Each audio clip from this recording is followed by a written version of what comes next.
Alright, I'm sharing this story because it needs to be told. It's not my story, to be clear. It happened to a friend of mine, Nate. We used to work together a few years back. I just want to get it out there, exactly as he told it to me. Maybe someone else has experienced something similar. I don't know. So, Nate, he's one of those guys who has his life figured out, or at least it looks that way from the outside. He's 28, has a decent job as a data analyst, one of those jobs where you stare at spreadsheets all day until the numbers start to look like ancient symbols. He lived alone in one of those new, sleek apartment buildings downtown. The kind with a key fob for the main entrance, a concierge in the lobby, and security cameras in every hallway. His place was on the 15th floor, a corner unit with a great view of the city lights. You have to understand, Nate is a creature of habit. Everything in his life was orderly. His apartment was minimalist, almost sterile. White walls, gray furniture, not a single thing out of place. He'd come home from work at 6:15 p.m., put his keys in the ceramic bowl by the door, hang his jacket in the closet, and change into his home clothes. Dinner was usually something healthy and pre-planned. Then he'd watch an hour or two of TV, maybe read a bit, and be in bed by 11 p.m. Every single day, his apartment wasn't just his home, it was his fortress. A clean, quiet, predictable sanctuary where he was in complete control. The door had a deadbolt and a chain lock, which he always used. For Nate, once that door was locked, the world and all its chaos were shut out. He was safe, but for a few weeks, something was off. He kept complaining to me over lunch that he was tired. Not just, I need more coffee, tired, but a deep, bone-weary exhaustion that never seemed to go away. He said he'd sleep for 8 hours but wake up feeling like he'd run a marathon. Maybe it's sleep apnea, I suggested. No, I don't think so, he said, shaking his head. I just feel like my sleep isn't quality sleep. You know, it's like my brain isn't shutting down all the way. Being the tech-savvy, data-driven guy he was, Nate decided to approach the problem scientifically. He went online and, after reading a bunch of reviews, ordered one of those smart sleep trackers. It was a neat little device, a small, white orb that you just place on your nightstand. It was supposed to monitor everything: your heart rate, your breathing patterns, your movements, and the different stages of your sleep, light, deep, REM. It even had a feature that could record audio snippets during the night, supposedly to detect snoring or sleep talking. The modern solution for a modern problem. He was actually kind of excited when it arrived. I remember him sending me a picture of the box. He spent that evening setting it up, which was pretty straightforward. He downloaded the app on his phone, synced the device via Bluetooth, and placed the little white orb on his nightstand, right next to his alarm clock and a glass of water. It looked perfectly at home in his tidy, controlled environment. He went to bed that night feeling hopeful, like he was finally taking a concrete step toward solving his fatigue. He was going to collect data, analyze it, and optimize his own biology.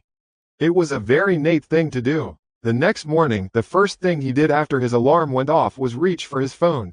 He was eager to see the results. The app greeted him with a series of colorful, easy-to-read charts. His sleep score was a mediocre 68 out of 100.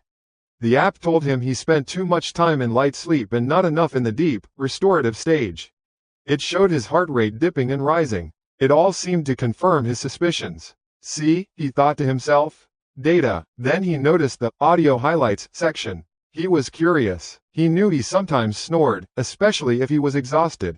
He tapped on it. The app had flagged several events. He played the first one. Sure enough, it was a soft, rhythmic snoring. A little embarrassing, but nothing unusual. He played the next one. Same thing. He was about to close the app and get on with his morning routine when he decided to listen to one more clip, one from around 2:30 a.m.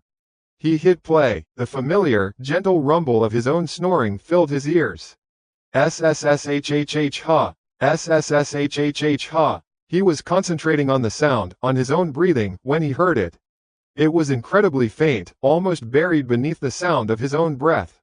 He paused the recording and played it again. SSSHHH huh. And right in the pause between his inhale and exhale, there was another sound. A whisper. It was so quiet he could barely make it out. It sounded staticky, distorted, like a stray radio signal. He thought it was just a glitch in the recording. He put his phone to his ear and played it one more time, cranking the volume all the way up. SSSHHH huh, gain. SSSHHH huh. It sounded like part of a word, or a full word spoken from far away. Again, maybe, or something like it. It was a voice, but it was thin and dry, like the rustling of dead leaves. Nate sat up in bed, suddenly wide awake. He listened again, and again. The sound was definitely there. It wasn't his own voice, it was too high-pitched, too wispy. His first logical thought was that it must have been the neighbors. His apartment was well insulated, but maybe the device's microphone was sensitive enough to pick up a sound from the unit next door or even the one below. Maybe someone was watching a movie late at night, and the device picked up a single word of dialogue through the wall. Yeah, that had to be it. It was the most logical explanation. He told me about it later that day, laughing it off. My new ghost detector picked up a signal, he joked. He was a rational guy living in a rational world. His fortress was secure, the locks were engaged. The idea of another voice in his bedroom, his sealed, private, 15th floor bedroom, was absurd. It was a technical glitch, an audio artifact, a sound from a neighbor. He dismissed it. He had to, because the alternative was simply impossible. He put his phone down, got out of bed, and started his day. But as he stood in the shower, the sound replayed in his head. That tiny, almost non-existent whisper, slipping into the silence between his own breaths. Gain. He decided he'd try again tonight. He'd make sure the TV was off in the living room. He'd point the device more towards the center of the room, away from the shared wall. He'd gather more data. That's what a logical person does. He'd find the source of the anomaly and explain it away. He was sure of it. But for the first time in a very long time, Nate felt a small, unfamiliar crack in the foundation of his perfectly controlled world. A tiny, nagging feeling that even with the door double locked, he might not be completely alone. So, Nate went to work the next day, or at least his body did. His mind was still back in his bedroom, stuck on a 2:30 a.m. audio loop. He told me he sat at his desk, staring at a spreadsheet full of quarterly projections, but he couldn't see the numbers. All he saw was the jagged, spiky waveform of that audio clip on his phone screen. All he could hear was that faint, wispy sound, a single, incomplete word that had wormed its way into his brain. Gain. He spent the first half of the day trying to debunk it. It had to be the neighbors. The guy in 15B, next door, was a college student who sometimes had friends over. Maybe they were up late playing video games. Or the woman in 14A, directly below him, was a bit of an eccentric who practiced opera, or so he'd heard. A sensitive microphone could easily pick that up, right? He looked it up on his work computer, typing, "Smart Sleep Tracker picking up neighbor's noise," into the search bar. The results were full of forum posts from people with the same issue. A voice from a TV, a baby crying next door, a dog barking down the hall. He felt a wave of relief wash over him. See? It was common. It was a known issue. It was data, just corrupted data. An outlier. He was a data analyst. He dealt with outliers all the time. You identify them, you isolate them, and you exclude them from the set to get a clean result. He almost managed to convince himself. But the logic kept hitting a wall. The sound wasn't muffled, not really. It didn't sound like it was coming through a wall. It was faint, yes, but it was also crisp. It felt close, and it happened in the oral pocket right after his own exhale. The timing was too perfect, too conversational. It was a response. That one, sticky thought refused to be excluded from the dataset. He barely spoke to anyone at lunch. I asked him if the tracker had given him any new insights, and he just gave me a tight, weird smile and said, "Still processing the data."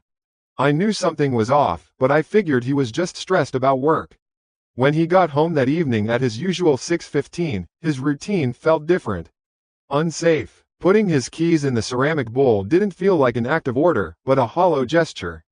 The click of the deadbolt locking wasn't a satisfying thud of security anymore. It was the sound of a cage door closing. And he wasn't sure what was caged in with him. He told me he stood in his living room for a full 10 minutes, just listening. The hum of the refrigerator, the faint whir of the building's HVAC system, the distant, muted sound of city traffic 15 floors below. Normal sounds, the sounds of his sanctuary. He tried to hold on to them, to let them drown out the memory of that whisper, but it was no use. The silence in his apartment now felt different. It wasn't empty anymore, it felt expectant. For the first time since he moved in, he walked over to the sliding glass door that led to his small balcony. He checked the lock. It was engaged. He pushed on the glass. It didn't budge. He then went around and checked the latches on both windows in his apartment, even though they hadn't been opened in months. All secure. His fortress was still a fortress, physically. So why did he feel so exposed? He made dinner, something simple, but he could barely eat. He turned on the TV, but the dialogue from the show just sounded like meaningless noise. His focus was entirely inward, a nervous energy buzzing under his skin. The question wasn't if he was going to use the sleep tracker again. He had to. The data analyst in him, the part of him that needed patterns and explanations, wouldn't let him stop. He needed more data points to either confirm the anomaly or debunk it entirely. It was the only way to get this out of his head. But the other part of him, the primal, animal part that screams when it senses a predator, was begging him to just throw the little white orb in the trash, sleep on the couch with all the lights on, and never think about it again. The data analyst won. Around 10:30 p.m., he started his bedtime ritual. He brushed his teeth, staring at his own reflection in the mirror, looking for cracks in his composure. He looked tired, more tired than ever. He walked into the bedroom and the air felt thick. The little white device sat on his nightstand, impassive, almost mocking him with its clean, minimalist design. He picked up his phone, opened the app, and made sure it was set to record. This time, he didn't just place the device down. He angled it carefully towards the center of the bed, away from the wall he shared with 15B. He was controlling the variables. A good scientist would. Getting into bed felt like a deliberate act of surrender. He pulled the covers up to his chin, lying stiffly on his back, his eyes wide open in the dark, staring at the ceiling. Every creak of the building settling, every distant siren, sent a jolt through his system. He knew he wouldn't be able to sleep. His heart was hammering against his ribs, a frantic drumbeat in the oppressive quiet. But eventually, inevitably, the bone-deep exhaustion he'd been feeling for weeks finally took over. His thoughts began to blur, his eyelids grew heavy, and he drifted off into a shallow, restless sleep. He told me his dreams that night were frantic and disjointed. Work stress. He was in a meeting, trying to explain a chart, but the numbers kept changing. Someone named Jenna from accounting was asking him a question he couldn't answer. He remembered tossing and turning, the sheets tangling around his legs. At some point, deep in the murky haze of sleep, he mumbled something out loud.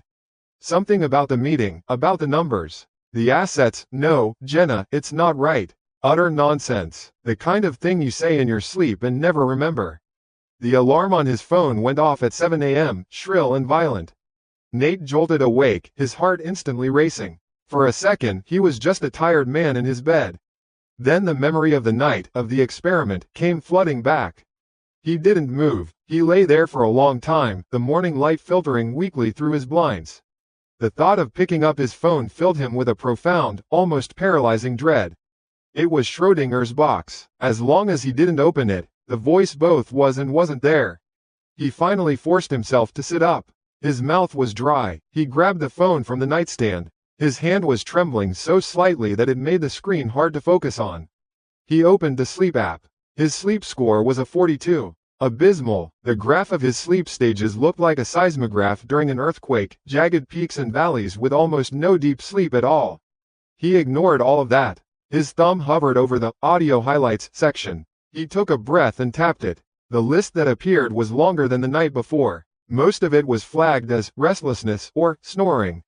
He scrolled down, his eyes scanning the timestamps. There, 3:17 a.m. A clip flagged as sleep talking. His own voice. That had to be the moment. He pressed play. The first sound was him turning over, the rustle of the duvet.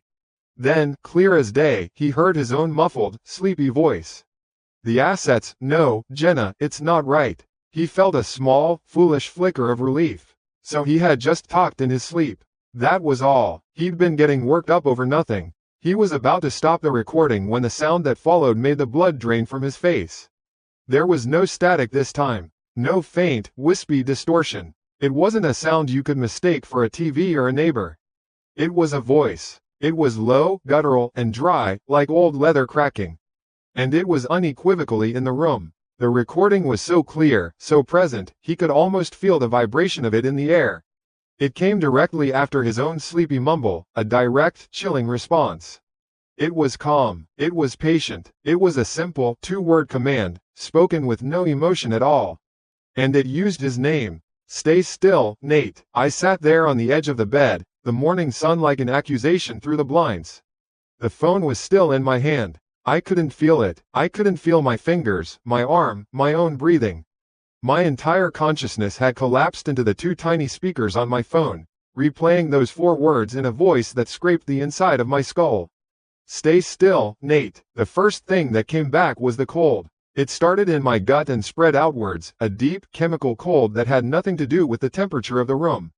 It was the cold of absolute certainty. The debate was over. The rationalizations about neighbors, faulty microphones, audio artifacts from the building's ventilation, they all just evaporated, leaving behind a hard, ugly truth. Someone had been in my room. Someone had been close enough to whisper to me, to respond to my sleep talking, to call me by my name.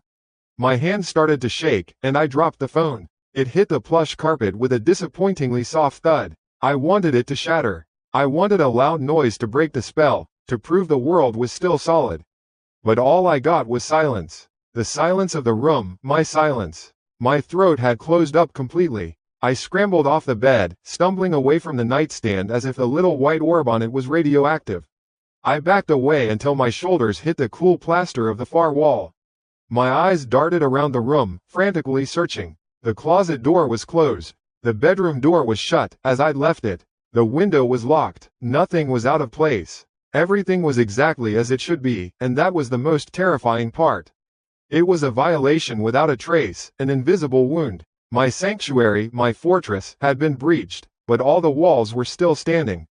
My mind, a frantic animal in a cage, started throwing possibilities at the bars.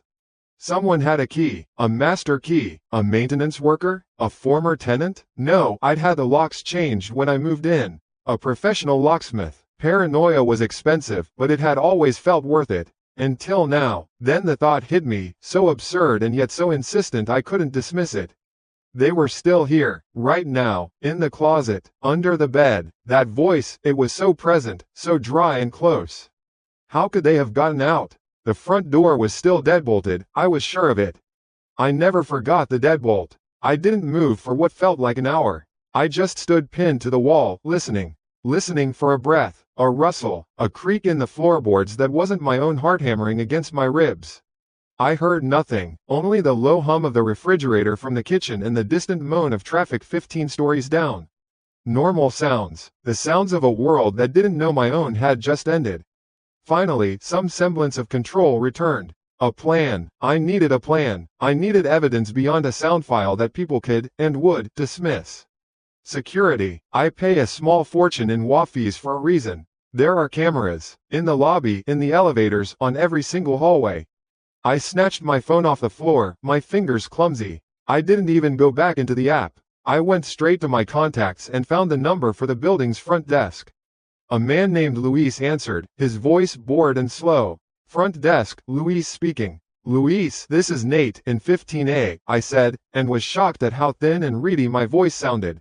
I cleared my throat. I think someone may have entered my apartment last night.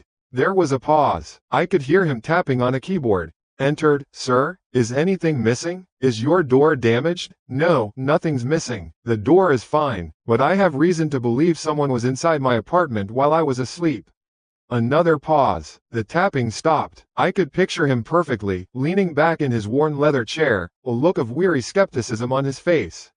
Sir, are you sure? The doors automatically lock, and you'd need a key fob to even get the elevator to this floor.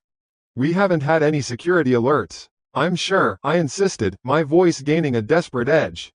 I need you to check the camera footage for my floor. From last night, say, between midnight and 6 a.m. There was a long-suffering sigh on the other end of the line. Sir, that's 6 hours of footage. For hallway cameras, we generally only review footage if there's a reported incident, like a theft or assault.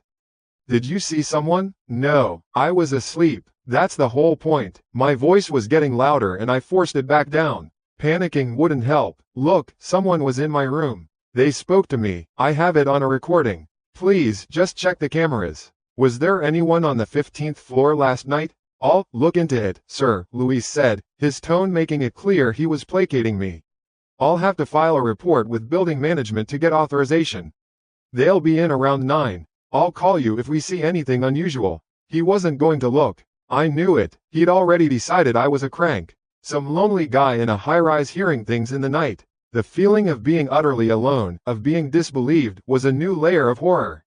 I was the only one who knew the monster was real. I spent the rest of the day in a fugue state, working from home but not really working. I just sat at my laptop, staring at the screen, every shadow in my peripheral vision making me jump. I kept the bedroom door shut. The thought of going in there made my skin crawl. Luis never called back. Of course he didn't. By evening, a new resolve had hardened inside me. Screw Luis. Screw building management. If no one was going to help me, I'd help myself. I wasn't going to run. This was my home. I was going to face this thing. Tonight, I wouldn't be a victim. I would be a watchman. My plan was simple. I wasn't going to sleep. At 9 p.m., I brewed the strongest pot of coffee I could manage, the bitter aroma filling the small apartment. I poured a huge mug and drank it black. The caffeine hit my system like a jolt of electricity, sharpening the edges of my fear into a kind of high-strung readiness. I went into the bedroom. It felt like entering a contaminated zone. I turned on every single light, the overhead light, the 2 lamps on the dresser, the lamp on the nightstand. The room was flooded with a flat, sterile glare that banished every shadow. It still didn't feel safe. I made the bed meticulously, pulling the sheets taut. Then, I went to my desk in the corner. I took my heavy office chair, the one with the high back and leather arms, and pushed it firmly under the desk, the wheels bumping against the baseboard. I made a specific mental note of it. Chair, under, desk, a control for my new experiment. I sat on the far side of the bed, my back against the headboard, facing the door. I wouldn't sleep. I'd just sit here and listen. If anything made a sound, anything, I'd be awake to hear it with my own ears. No app, no recording. Just me and it. The hours crawled by. 10 o'clock, 11. The initial caffeine buzz wore off, leaving me with a jittery, hollow feeling. The silence was absolute, so different from the night before. This silence felt deliberate, cunning. It was the silence of a predator that knows it's being watched.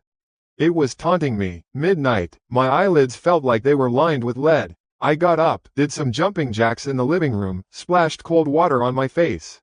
Went back to my post. 1 o'clock, 2 o'clock. The city outside was finally quiet. The only sound was the hum of the lights and the frantic thumping of my own pulse in my ears.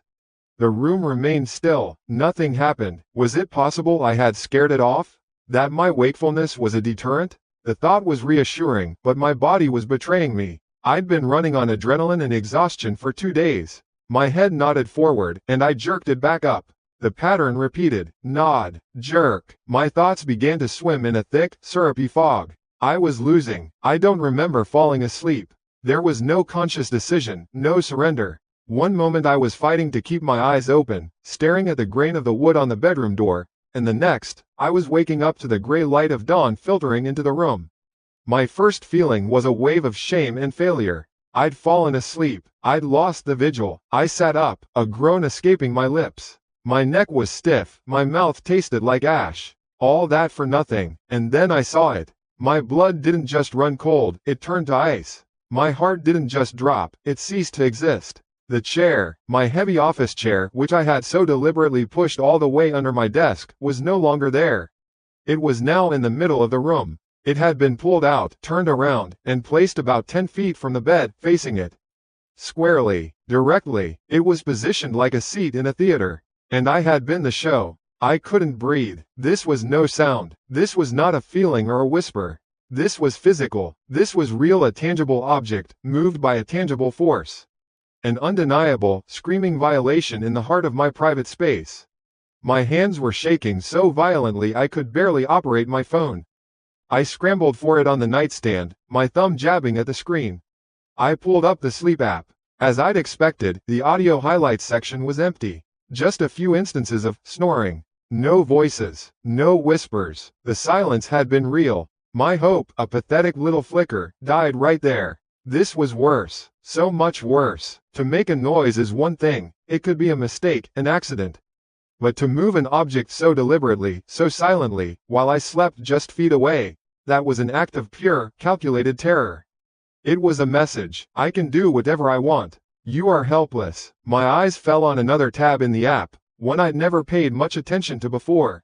Motion detection. Out of a sick, morbid curiosity I couldn't control, I tapped it. The graph that appeared was mostly a flat line, indicating the stillness of the room. But there were a few sharp, vertical spikes. That was me. 1:14 a.m., a spike. I must have shifted. 2:23 a.m., another one, probably when I turned over. These were my movements, and then I saw it. At 3:04 a.m. It wasn't a sharp spike like my own restless tossing. It was a low, long, horizontal bar. A plateau. It started near the side of the room where my desk was. It showed a slow, steady movement that lasted for a full 30 seconds. The chair being dragged, then the line went flat again for a minute. And then, another bar appeared. This one was different. It wasn't a movement from one place to another. It was a subtle, persistent reading of micro-movements, all localized in one spot.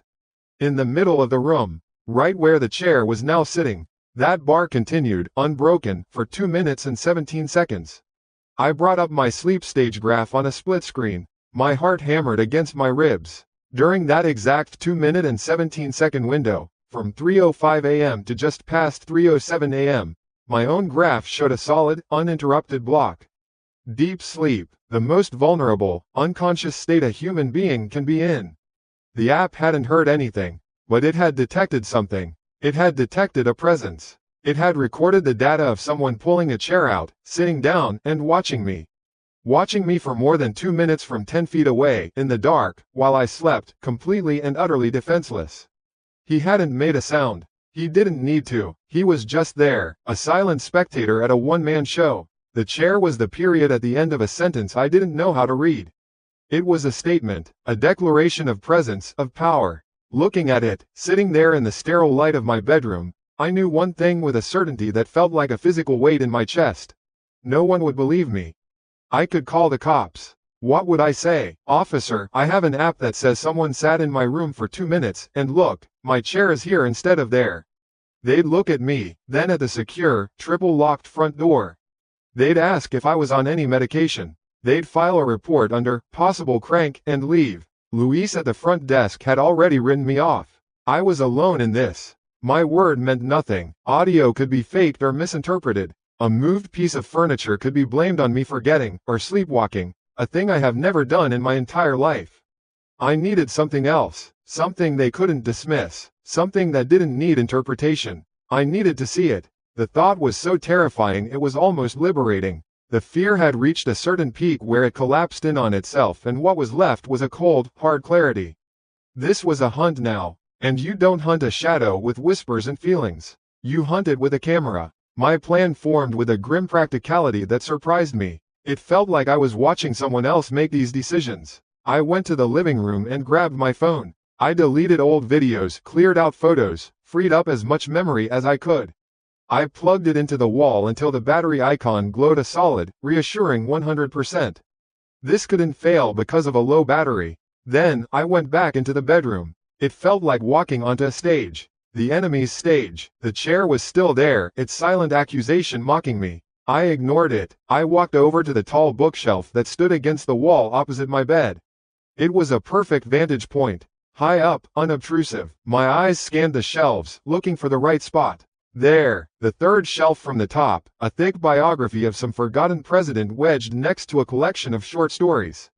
There was a gap just wide enough. My hands, I noticed, were perfectly steady now. The frantic shaking from the morning was gone, replaced by a focused, surgical calm. I turned my phone on, swiped to the video camera. I made sure the flash was off. I didn't want to alert it. I pressed the red record button. The little timer started ticking up. 001, 002. I carefully, gently, slid the phone into the gap between the books. The dark spine of the biography hid one side, the other book hid the other. The lens, a tiny black eye, peered out from the narrow space. I adjusted it, tipping it slightly downwards until the view on the screen was perfect. It captured the entirety of my bed, the nightstand with the sleep tracker, and a significant portion of the floor on either side, including the space right beside the desk and the goddamn chair. Anyone moving in that area would be caught. The lens stared at the empty bed, a silent, digital witness. With the trap set, I backed out of the room, leaving the door slightly ajar, just as I always did. Now for the hard part. I couldn't sleep. Not tonight. Tonight, I would outlast it. I went into the kitchen and brewed a pot of coffee so strong it looked like crude oil. The smell was acrid and punishing. I poured a mugful and sat on the sofa in the living room, leaving all the lights on. The living room felt safer. It was neutral ground. The bedroom was the hot zone, the place where the veil was thin. I sipped the coffee, the bitter heat scalding my tongue. 9 p.m., 10 p.m., the caffeine did its job, creating a false, jittery alertness. My mind raced. What was it? A person? How did they get in? Through the vents? Some secret passage in this soulless, modern high-rise? It all sounded like a bad movie. But the chair, the whispers, the data, that was real. By midnight, the initial caffeine jolt had turned into a nauseating thrum behind my eyeballs. My body was screaming for rest. The exhaustion from the past few nights was more than just a feeling, it was a physical presence, a heavy blanket trying to smother me. My eyelids were weights. I stood up and paced the small living room. Back and forth, a caged animal. I remember staring out the big window at the city lights below. All those people in their own little boxes, sleeping, watching TV, living their lives, completely unaware that in Unit 15A, a man was at war with the very concept of his own room. The last thing I remember clearly is sitting back down on the sofa around 2 a.m. I told myself I would just rest my eyes for 5 minutes. Just 5 minutes. It was a lie, and my body knew it. My resistance, which had felt so strong and determined just hours before, crumbled into dust. It wasn't a conscious decision to give up. It was a total system failure. One moment I was staring at the texture of the ceiling, and the next, I was gone. I woke up with a gasp.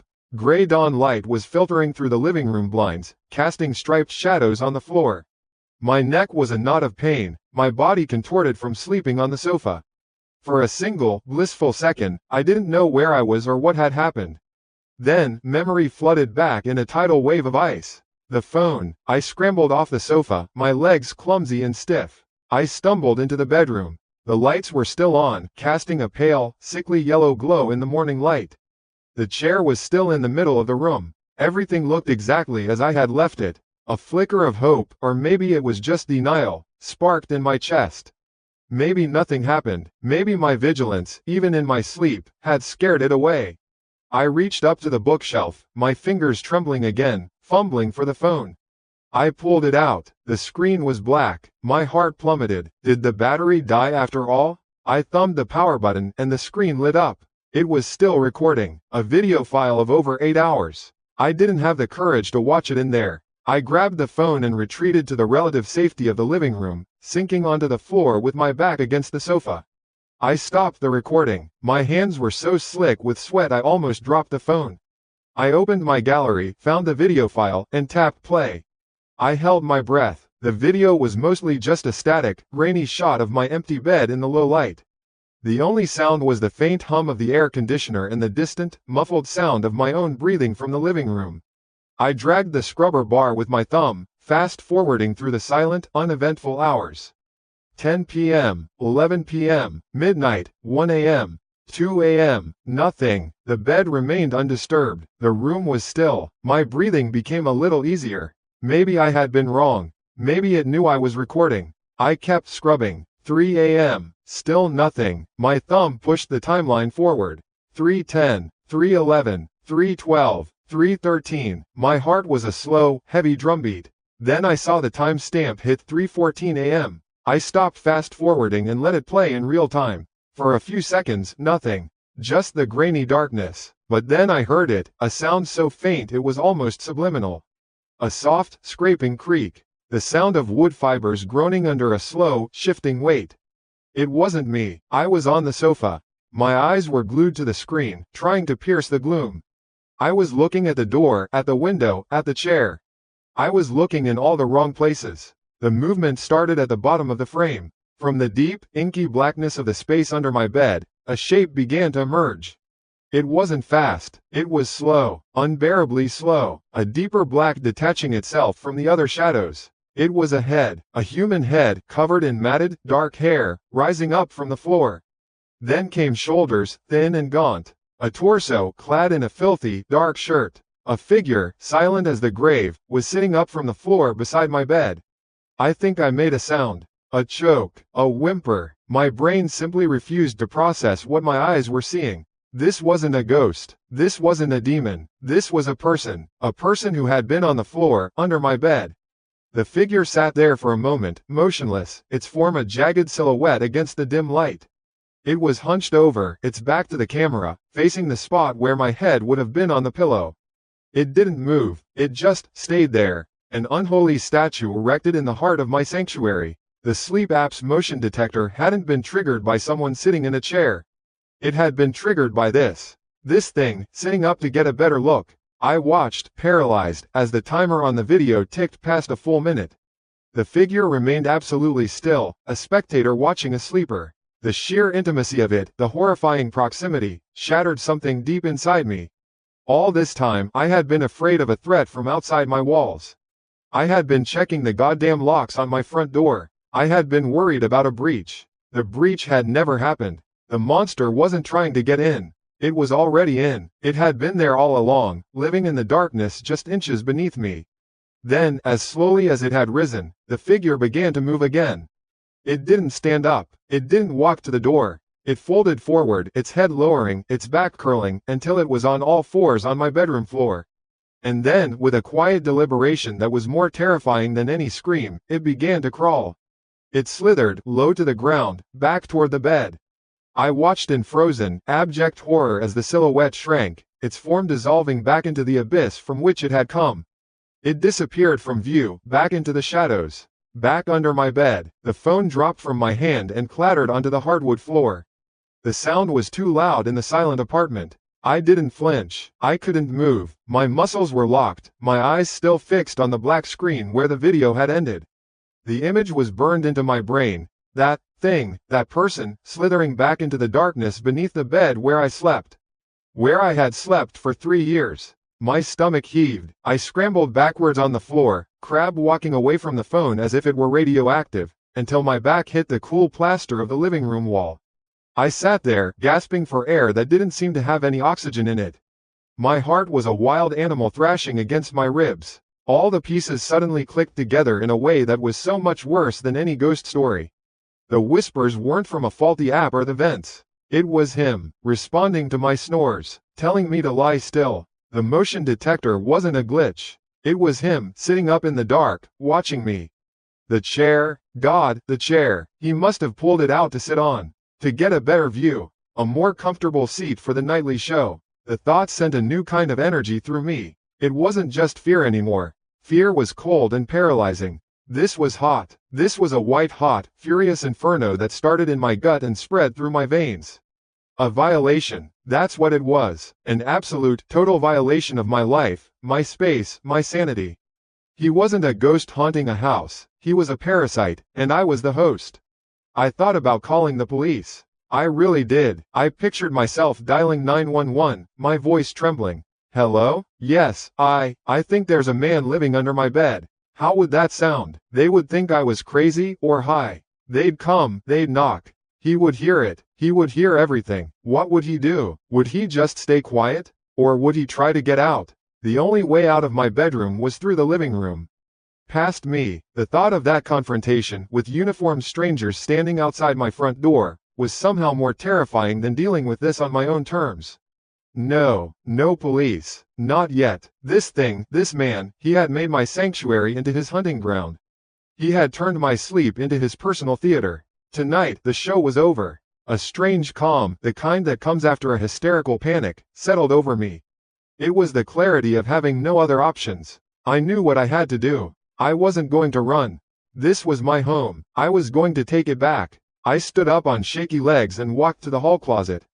Buried in the back, behind a vacuum cleaner and a box of old college textbooks, was a silver aluminum baseball bat. I'd had it since high school. I pulled it out. The weight of it in my hands was good. It felt solid, real, a definitive answer to a problem made of shadows and whispers. I gripped the handle, the worn tape feeling rough against my sweating palms. My plan was simple because it had to be. There was no room for cleverness here, only for survival. I walked through the apartment, turning off every single light. The living room, the kitchen, the hallway. The failing evening light outside my 15th floor window was enough. It cast long, distorted shadows across the room, turning familiar furniture into monstrous shapes.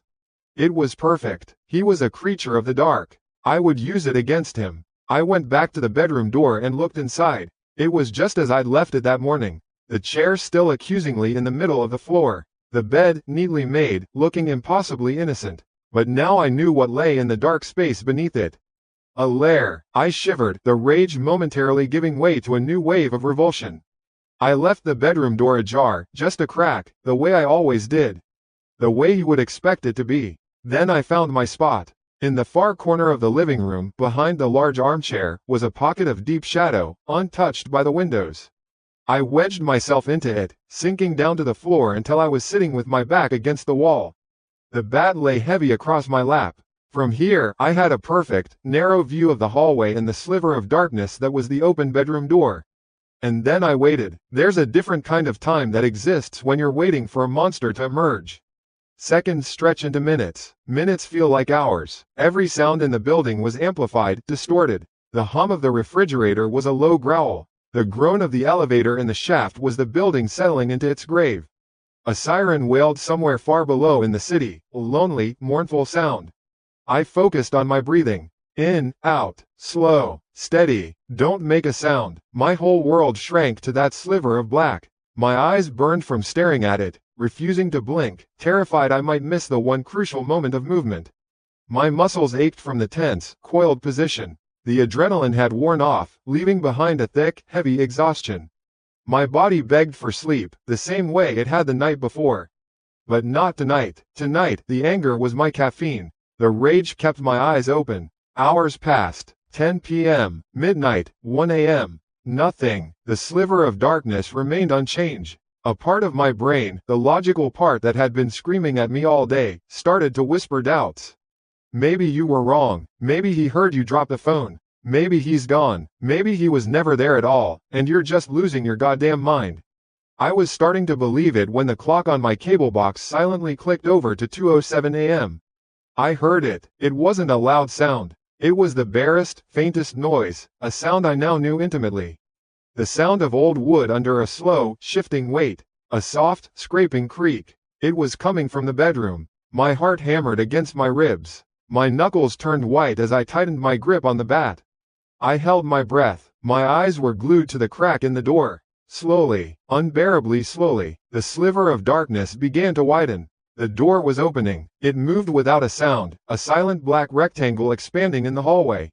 He was being careful. Then, a shape filled the doorway. It was just a silhouette against the slightly less dark hallway. It was thin, gaunt, its shoulders hunched. It stood there for a long moment, utterly still, listening.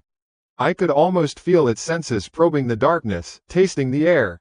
I stayed perfectly still, trying to will my own heartbeat into silence.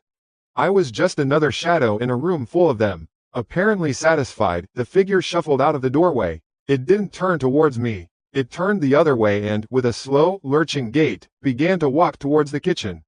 It moved with a strange confidence, the confidence of someone who knows the layout of a place intimately.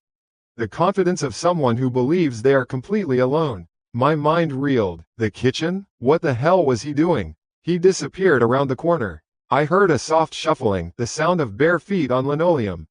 Then, a new sound. The soft, rubbery seal of the refrigerator door pulling open. A rectangle of cold, white light suddenly flooded the kitchen entrance, spilling into the living room. It threw the man's silhouette into sharp relief. And for the first time, I saw him. He was filthy. His hair was long and matted, his clothes dark and ragged. But it was his face, illuminated in that stark, pale light, that stopped my breath. It was hollow-cheeked and pale, the face of someone who hasn't seen the sun in a long, long time. His eyes were wide and dark, scanning the contents of my refrigerator. He reached in and his hand emerged holding the carton of milk I had bought 2 days ago. And then he did the thing that broke me. He didn't get a glass. He didn't even bother to close the refrigerator door. He just stood there, in the middle of my kitchen, bathed in the appliance's glow, tipped the carton to his lips, and began to drink. He drank like he was dying of thirst, long, greedy swallows. Like he owned the place. Like this was his milk, his kitchen, his home. That was it. That was the final invasion. The casual, proprietary act of a master in his own domain. A sound tore its way out of my throat. It wasn't a word, it was a guttural roar of pure, undiluted rage and terror. I exploded out of the corner, out of the shadows, the bat raised high over my shoulder. The man's head snapped up. His eyes, wide with the shock of a nocturnal animal caught in a headlight, found me. Terror flashed across his gaunt features. He let out a choked cry and, in a single, panicked motion, he threw the milk carton at me. It flew through the air, splattering a cold, wet arc of white across the floor and my chest. It was a pathetic, desperate act. He wasn't a fighter. He was a rat, and he did what rats do when cornered. He ran. He scrambled, turning and bolting back the way he came. Back towards the hallway, back towards his sanctuary, back towards my bedroom. No, I screamed, lunging after him. The bat felt like an extension of my own arm. He was surprisingly fast, a blur of rags and filth. He reached the bedroom doorway just a second before I reached him. I dove, tackling him around the waist. We hit the doorframe with a sickening crack of wood and flesh. The impact sent us stumbling, tangled together, into the absolute blackness of the bedroom. My shoulder slammed into the wall, and the bat slipped from my grasp, clattering somewhere in the dark. We fell to the floor in a heap of flailing limbs. Behind us, the bedroom door, pushed by the momentum of our fall, swung shut with a loud, final click, plunging us both into total, suffocating darkness. For a second, there was nothing, just the absolute, crushing blackness and the lingering echo of the door clicking shut. The air was suddenly thick, smelling of dust, my own panicked sweat, and something else, something sour and unwashed. We were tangled on the floor, a mess of limbs. I felt a bony elbow dig into my ribs, greasy hair brushing against my cheek. A choked gasp, not mine, hissed next to my ear. My rage, which had been a clear, hot flame a moment ago, was now just confused, blinding panic. The bat was gone, my weapon was gone, it was just me and him, locked in the dark. He squirmed under me, wiry and surprisingly strong for someone who looked so gaunt. He wasn't trying to fight back, not really. He was trying to get away, to burrow. His hands scrabbled at the floorboards, his legs kicked out, trying to push me off and crawl back to the one place he knew as safety. Back under my bed, the thought sent a jolt of revulsion through me so powerful it was like an electric shock. No, you are not going back there. Get off me, I yelled, my voice cracking. It was all instinct now. I pinned his thin arms with my knees and my hands fumbled in the dark for his throat, his face, anything. My fingers found a ragged collar, then a sharp, bony shoulder. He bucked and thrashed. We rolled, and my head slammed against a nightstand. A lamp crashed to the floor, the sound of the ceramic shattering echoing loudly in the small room. He let out a thin, terrified wail. It wasn't a roar of aggression, it was the squeal of a cornered animal. It was a pathetic sound, and for a split second, it almost broke through my terror. Almost. I scrambled on top of him again, a clumsy, desperate struggle. Who are you? What the hell are you doing in my house? I was shouting, but the words felt pointless. We kept struggling, a chaotic ballet in the dark. The sound was deafening to me, our ragged breathing, the thuds as we hit the floor, the scraping of our clothes, the whimpering sounds he was making. Then, a new sound cut through the chaos. A loud, insistent banging on my apartment's front door. Hello? Security. Is everything okay in there? We both froze. Every muscle in my body and his went rigid. In the abrupt silence, I could feel his heart hammering against his ribs, a frantic rhythm that matched my own. The banging came again, harder this time. Sir? This is building security. We've had a noise complaint. Please open the door. The voice from the outside world was like a splash of cold water. It was real. It was sanity. The spell of our private, dark little world was broken. The man beneath me let out a soft whimper. He had gone completely limp, all the fight draining out of him in an instant. He knew he was caught. Riding a wave of adrenaline, I pushed myself off him and scrambled towards the sound of the door. I fumbled for the doorknob of the bedroom, my hands shaking so badly it took me 2 tries to turn it. I burst into the hallway, blinking in the dim light from the living room windows.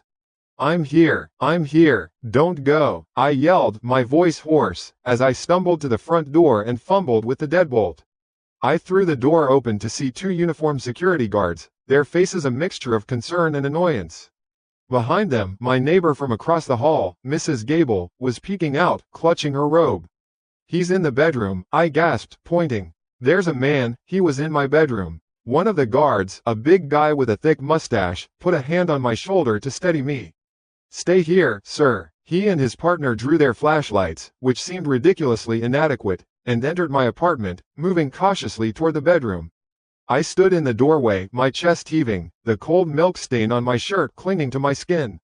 I heard one of the guards call out, "Show me your hands. Get on the floor, now." There was a muffled sob, then the sounds of shuffling. A moment later, the bedroom light flickered on, painfully bright.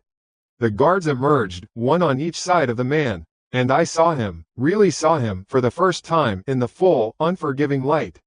The monster from under my bed wasn't a monster. He was just a wreck. He was skeletal, swimming in clothes that were little more than filthy rags. His matted hair hung over a face so pale and dirty it looked like it was carved from smudged marble. His eyes, wide and terrified, darted around, never landing on anything, least of all me. He looked like a frightened child, a deeply, deeply unwell child. He didn't look dangerous. He looked broken. The police arrived soon after. It was all a blur of radios squawking, questions, and the quiet, professional movements of people who dealt with this kind of thing every day. To them, this was a Tuesday night. To me, it was the end of my world. The man didn't say a word. He just sat on my living room floor, handcuffed, staring at his bare, grimy feet until they led him away. One of the officers, a tired-looking guy named Miller, stayed behind to take my full statement. After I'd stumbled through the whole story, the app, the whispers, the video, he just nodded slowly, a look of weary understanding on his face. "We see some strange ones," he said, more to himself than to me. Then he walked over to the hallway, near the little closet where I keep my vacuum. He pointed his flashlight up towards the ceiling. "See that access panel for the ventilation shaft there?" I nodded, not understanding. On a lot of these older high-rises, the maintenance shafts and vents, they're all interconnected in weird ways. The schematics are a nightmare. My guess? He found a way in from a utility room, maybe on the roof or in the basement, and just explored. He found a vent that led into your apartment, probably into that closet. Once he was in, he found the best hiding spot he could. He looked at me, his eyes full of a strange sort of pity. "He was probably in here for weeks, son, coming out at night for food and water when he knew you were asleep. You were lucky. Most of the time, these guys are just desperate, not violent." Weeks. The word hung in the air. Weeks of sleeping on top of a secret. Weeks of him listening to me snore, to me tossing and turning. The casual way he'd taken my milk from the fridge suddenly made a horrifying kind of sense. He wasn't a guest. In his mind, he was a resident. After the police left, Mrs. Gable insisted I come have a cup of tea. I sat in her floral print armchair, wrapped in a blanket, and just stared at the wall while she talked. I didn't go back to my apartment that night. Or the next. I stayed with a friend, sleeping on a couch where I kept one eye open all night, listening to every creak of the building. It was almost a week later when I finally went back. The place felt alien. The police had left a fine layer of fingerprint dust on everything. It felt contaminated, violated. I knew I couldn't live there anymore, but before I could call a realtor, before I could pack, I felt a desperate, primal need to clean it. To erase him. I started with the bedroom. I stripped the bed, throwing the sheets, the blankets, the pillows, everything, into garbage bags. I was going to burn them. I sprayed disinfectant everywhere until the chemical smell choked me. Then I got to the bed itself. The frame was heavy oak, a solid piece of furniture I'd bought when I first moved in. I wanted to clean under it, to scrub the floor where he had nested. I put my shoulder into it and heaved, dragging it away from the wall it had been pressed against for 3 years. It scraped against the hardwood with a loud, groaning protest. And that's when I saw it. On the pale gray paint of the wall, the space that had been hidden behind my headboard, there were marks. At first, I didn't get what I was looking at. They were just pencil smudges. But as I stared, my mind slowly piecing it together, my blood ran cold. There were hundreds of tally marks. Neat little lines, grouped in clusters of 5 with a diagonal slash through each group. Like a prisoner counting the days. He had been counting, but he hadn't been counting days. My eyes followed the lines down the wall, and I saw the writing. It was a shaky, almost childish scrawl. A logbook, my logbook. My eyes widened and a cold lump formed in my throat. I knelt, my knees cracking on the floor, and I started to read the entries aloud in a choked whisper. Monday 2:15 a.m. Heavy snoring. Monday 3:04 a.m. Rolled over. Tuesday 4:20 a.m. Mumbled in sleep. Said a name, Leanne. Tuesday 4:55 a.m. Coughed. Sick. Wednesday 1:40 a.m. Kicked blankets off. Thursday 5:12 a.m. Crying? I stopped reading. I couldn't go on. My breath hitched in my chest, and a wave of nausea washed over me, so much worse than the initial fear of the attack. The tally marks. They weren't counting days. Each one was an observation. Each one was a night he had listened. The horror of it finally landed, not as a sudden shock, but as a slow, creeping poison that filled every corner of my mind. It wasn't about a break-in. It wasn't about a homeless man hiding from the cold. He hadn't just been living there. He had been studying me. The whisper in the dark wasn't an intruder. It was a researcher. The moved chair wasn't for a better view. It was for a long night of data collection. My room hadn't been a sanctuary that was invaded. It had been his laboratory from the start. And I wasn't the owner. I was just the specimen.